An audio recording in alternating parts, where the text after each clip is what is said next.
Could you just explain to me you use the term Fuqara and Masakeen. Could you explain those two terms?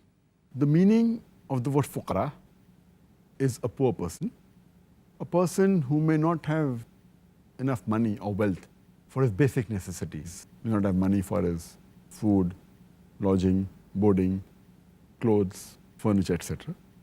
As far as the Masaakeen is concerned, it is a needy person. He may have some of his needs fulfilled, some may not be fulfilled.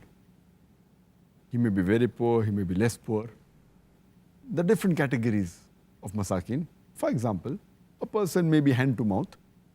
He's leading a life, has the basic necessities, but suddenly he develops a heart attack. He may not have the money for his treatment. So he becomes a Masaakeen, he becomes a needy. So you can use zakat money to help him for his medical treatment. It's a basic need. And as our beloved Prophet Muhammad said, it's mentioned in Sahih Bukhari, volume number 2, in the book of Zakaat, Hadith number 1395, where Prophet said that pay zakat on the wealth, on your property, but naturally above the nisab level, and take zakat from the rich and give it to the poor, give it to the fuqara.